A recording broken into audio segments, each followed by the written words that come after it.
Olha, não é fácil ser youtuber, não. Tô chegando a essa conclusão. É bem complicado, porque dá muito trabalho. A gente tem que parar toda hora, porque tem gente que chama para fazer outras coisas. Enfim, eu estava falando só a respeito agora da classificação das obrigações híbridas, e eu falei que a gente tinha 3 grupos, terminei falando isso, de obrigações híbridas, né? E falei que existem as obrigações com eficácia real, as obrigações com ônus reais e as obrigações propter rem, talvez a mais importante das 3. Quando eu falei dessas 3 possibilidades de obrigações híbridas, eu disse das obrigações com ônus reais, mas na verdade, a gente estudando bem profundamente a questão das obrigações com ônus reais, nós vamos verificar que de verdade as obrigações com ônus reais, elas não passam de direitos reais sobre coisas alheias. E o que são os direitos reais sobre coisas alheias? Os direitos reais sobre coisas alheias são aqueles direitos menores, direitos reais menores, né? Fora o direito de propriedade, digamos assim, que é o direito mãe, a partir do qual nós vamos reunir os outros direitos, né? E que estão lá enumerados no artigo 1225 do Código Civil, e é sobre esses direitos reais, né, que estaria se referindo os ônus reais. Seriam esses direitos reais sobre coisas alheias. Então, nós teríamos aí uma restrição a um direito de uma determinada pessoa em razão do nascimento de uma obrigação que ela teria que observar. Nesse sentido, os direitos reais sobre coisa alheia, ele abriria em 2 possibilidades. Ou nós temos os direitos reais de garantia, do qual seria exemplo a hipoteca e o penhor, e não a penhora. O penhora é um instituto de direito processual, o penhor é um instituto de direito material. E de outro lado, nós teríamos os direitos de fruição, como uso, como habitação, o direito de superfície. Então, o que acontece? Nesses casos, começando pelo direito real de garantia, que então vão se traduzir um ônus sobre a relação, né, da pessoa com a sua coisa, vai haver uma limitação a respeito dos direitos de propriedade que aquela pessoa possuía, a propriedade ampla sobre determinada coisa, ou um direito real amplo que ela teria sobre determinada coisa, em razão do fato de que ela deu esta coisa em garantia de uma obrigação que ela contraiu. Observe então novamente, né, a questão híbrida aí presente, né? Por isso que ela está aí no rol das obrigações híbridas. Então a pessoa contraiu um empréstimo junto ao banco, em razão do empréstimo que ela contraiu junto ao banco, o banco exigiu da mesma uma hipoteca, né? Então a hipoteca, ela se constitui neste caso um ônus real, né, sobre a coisa, de modo que a pessoa não vai poder ter aquela fluidez mais sobre o bem que ela poderia ter. A mesma coisa vai acontecer com o penhor, né? A diferença entre a hipoteca e o penhor é algo que os senhores já deveriam ter estudado na teoria geral do direito civil, é que uma recai sobre bens imóveis e a outra recai sobre bens, sobre coisas móveis, né? Sobre coisas como, por exemplo, uma joia que nós possamos dar em penhor junto à Caixa Econômica Federal, tá? Eu não gosto de falar de fungibilidade aí, quando eu falo de penhor, porque existem coisas que são mesmo móveis que são, no caso, infungíveis, né? Como por exemplo, uma joia de família que vai ser dada junto à Caixa Econômica Federal. Quando eu falo agora dos direitos de fruição, eu também coloco esses direitos como se consubstanciando num ônus real, né? Porque é um direito real sobre coisa alheia. Quando alguém estabelece uma relação jurídica obrigacional com o outrem, consistindo na possibilidade dessa pessoa, não é? Por um determinado valor, ter o direito de passar, né?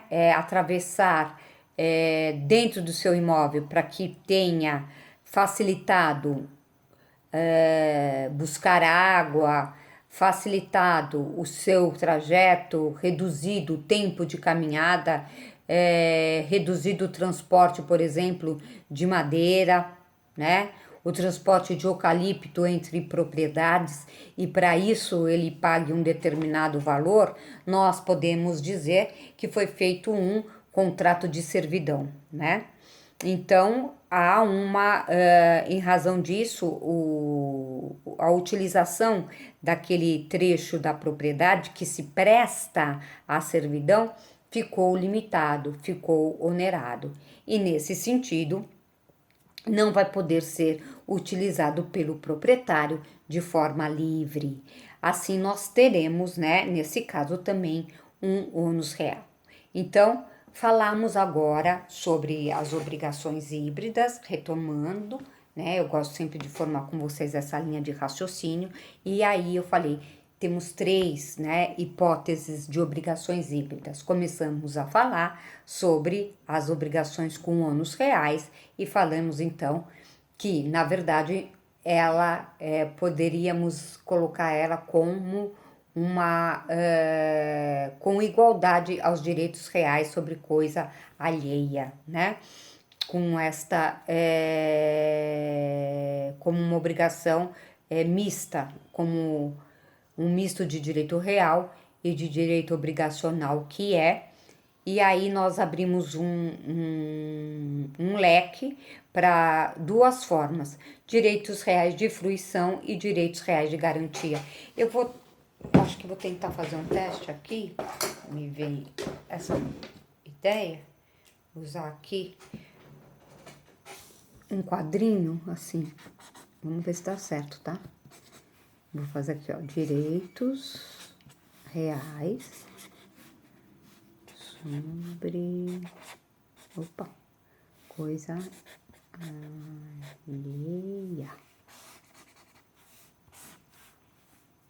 Direitos de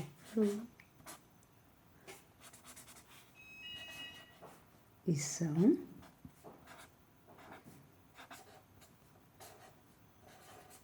e direitos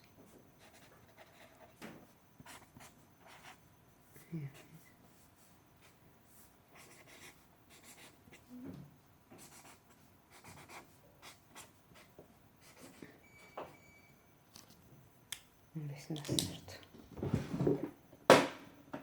Ó, veja se vocês conseguem ver, né? Esse quadrinho aqui. Direitos reais sobre coisas alheias. Aí eu dividi o quadrinho dessa forma. Oi? Oi? Deu pra ver?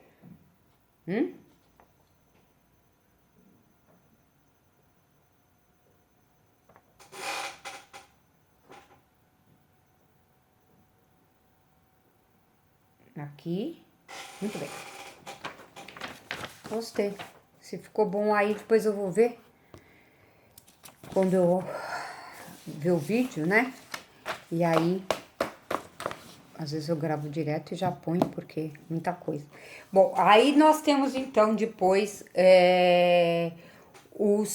as outras formas que são as obrigações próprio terreno e as obrigações com eficácia real. Eu vou dizer para vocês o seguinte, as obrigações próprio terreno, deixa eu arrumar aqui que eu afastei para escrever aqui. As obrigações propter rem hoje, elas são um palco de grande análise e de perguntas e de questionamento, sabe? Porque com essa questão de leilões e as pessoas arrematando imóveis em leilões, ela ficou bastante em voga, né? Por que que ela ficou em voga? Porque as pessoas querem saber, meu imóvel foi a leilão e agora uma determinada pessoa vai arrematar e passou a ser uma oportunidade interessante para determinadas pessoas, porque as pessoas acabam arrematando esses imóveis em segunda praça, né? Falo em segundo leilão, mas na verdade, como é bem imóvel, é praça, né? Acabam arrematando esses bens em segunda praça e esses bens em segunda praça quando há uma execução de um devedor, vai para a segunda praça o bem e eles são avaliados por um determinado valor, mas em segunda praça eles vão por 60% daquele valor, né? Então passa a ser um negócio interessante para aqueles que querem investir e acabam arrematando este bem. Por que que eu disse, e o que que as obrigações propter rem têm a ver com isso? Elas têm a ver com isso porque se discute, quem será o responsável então pelo pagamento daquelas obrigações que estão atreladas ao imóvel que foi a leilão. O imóvel foi a leilão em razão do pagamento de dívidas do IPTU. O imóvel foi a leilão em razão do pagamento de dívidas do condomínio. Ora, se o imóvel foi a leilão em razão do pagamento de dívidas do condomínio, o valor que foi apurado quando arrematado, depositado em razão daquele leilão, daquela praça, fica depositado em juízo, o condomínio vai levantar aquele valor e vai, portanto, quitar, né, o condomínio que pesava, que estava em aberto, pesava sobre aquele imóvel, de modo que o arrematante, né, acaba pagando pelo imóvel em razão daquela dívida que existia, né, lá. Mas podem existir outras dívidas incidentes sobre o bem e aquele valor que foi pago da arrematação, ele vai servir para o pagamento das dívidas e dos credores que se habilitaram naquela praça, né? Que fora feita justamente para satisfazer esses credores que não tinham recebido do devedor inadimplente, que devia dívida condominial, devia dívidas trabalhistas, e aí vai ter uma ordem a respeito destas obrigações, né? Até isso é uma questão bastante discutida, não é? Também com relação ao IPTU.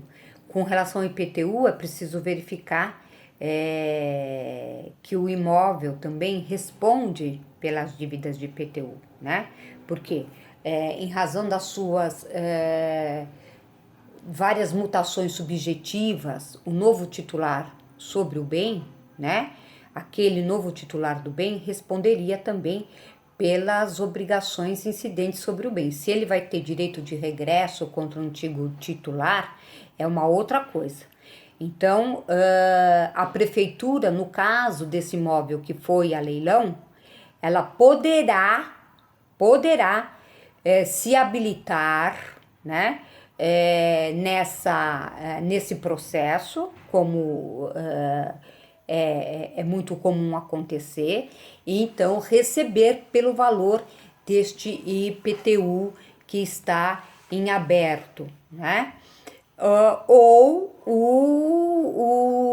no leilão já ficar estabelecido que o IPTU é alguma coisa que é propter rem, mas não está no preço da arrematação, e aí passa a ser uma responsabilidade do arrematante junto à prefeitura, e uma vez pago ao poder executivo, né, municipal, este arrematante vai ter direito de regresso contra o devedor inicial, né? Então, vejam que, portanto, as obrigações propter rem, como eu lhes dizia, são obrigações incidentes sobre a coisa, né? Elas acompanham o bem em suas mutações subjetivas. Quando eu digo mutações subjetivas, muda o sujeito, mas a obrigação continua ali presente, né? E ainda sobre as obrigações propter rem, né? Nós podemos dizer que, usando aqui uma definição, né? Elas são obrigações que se impõem, portanto, aos titulares de direitos reais, né? E elas não podem abranger um comportamento de abstenção deles, né? Dizer, não, eu não sou responsável, não vou pagar. Então, tem que pagar sim aquele que recebe a coisa com aquele ônus. Se vai ter direito de regresso ou não, é uma outra coisa, né? Então, a pessoa se torna devedora na obrigação propter rem pela circunstância de ser titular de algum direito sobre o bem. Ou seja, é aquela que o credor da coisa, né? Aquela que o credor da coisa vai acompanhar, pouco importando a titularidade sobre o bem, né? É uma obrigação mista em razão exatamente disso. O credor da coisa é a prefeitura. A prefeitura não importa agora quem é o titular, ela quer receber. Né? Não importa que a dívida tenha sido feita pelo antigo titular, ela vai receber hoje de quem é o atual titular. Se o atual titular ele tem problemas com essa questão, ele vai receber do titular antigo. É assim que vai funcionar. Porque a obrigação propter rem, inclusive, ela recebe o nome de obrigação ambulatorial, por acompanhar esta mutação subjetiva sobre a coisa, né?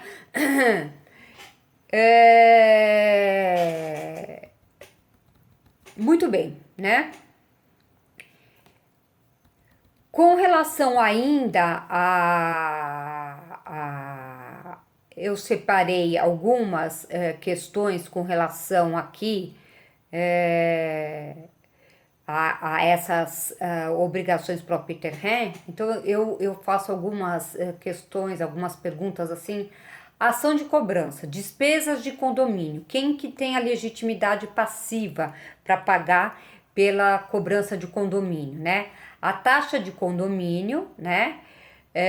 Porque é uma obrigação propter rem que persegue a coisa. Tanto pode ser exigida do titular do domínio, quanto vai poder ser exigida do cessionário, que é o comprador da coisa, tá? Não vai ser necessário o registro imobiliário para efeitos de cobrança de taxas condominiais, né?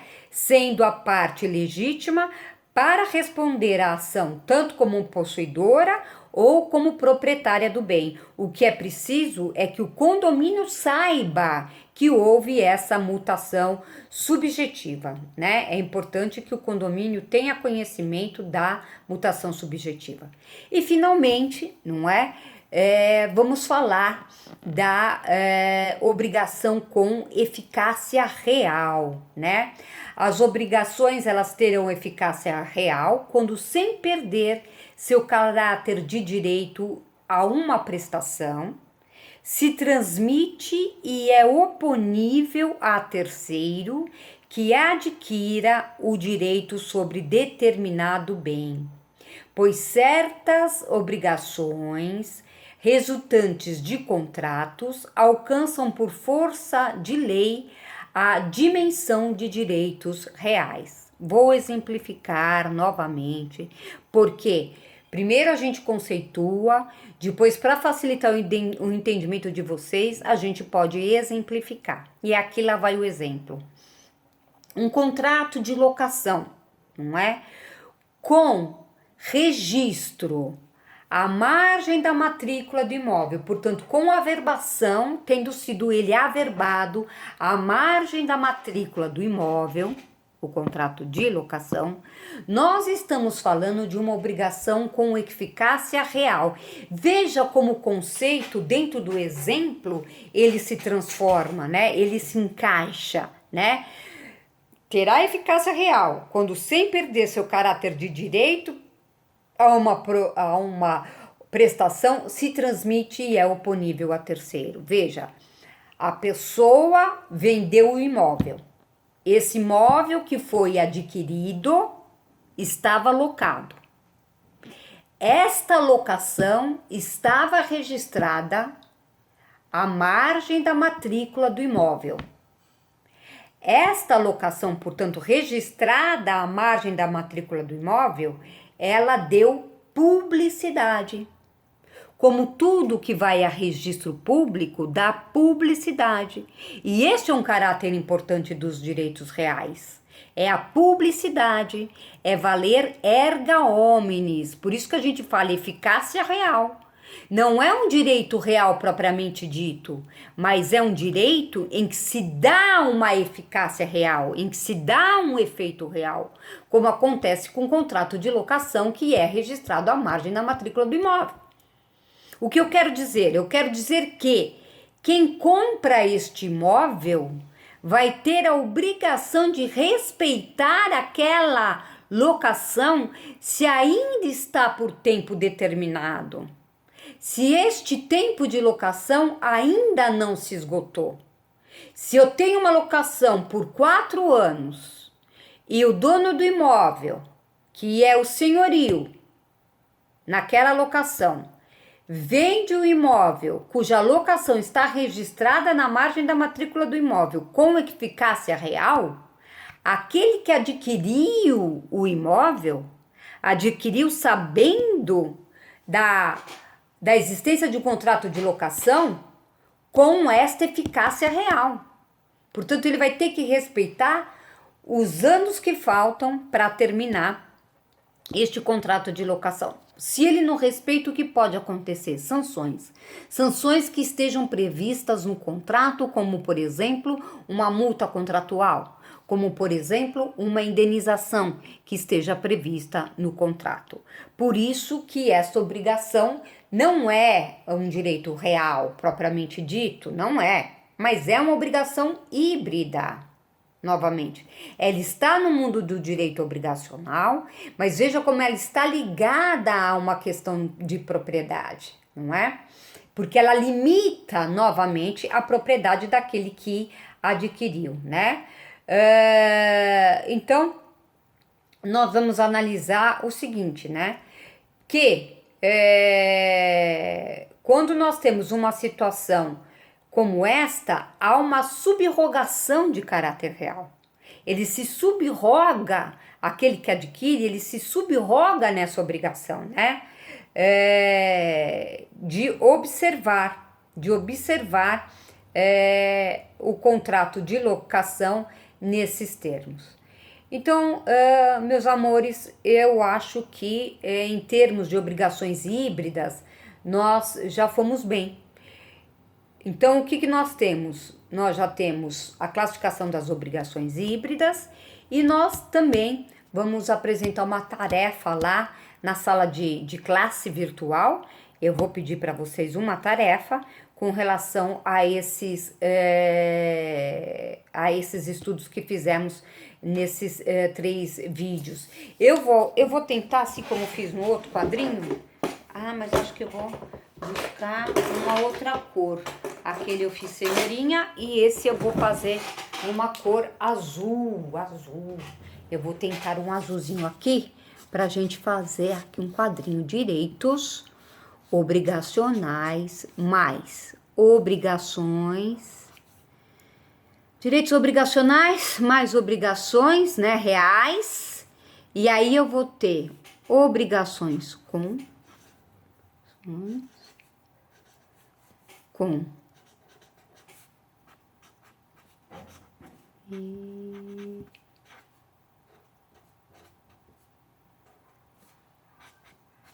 real e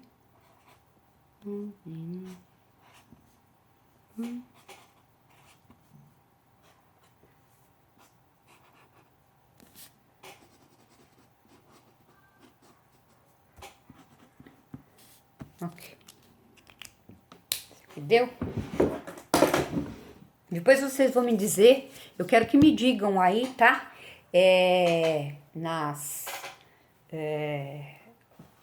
Nos comentários que vocês façam, que possam fazer aí, façam comentários, digam se isso ajudou, se não ajudou, né? E para eu poder ter esse retorno de vocês. Veja, né? Direitos obrigacionais mais obrigações reais, eu chego aqui nesse resultado, tá? Direitos obrigacionais mais obrigações reais, aí nós vamos ter esse resultado, ok? Tá? Então, até a próxima aula. Um beijo. Tchau.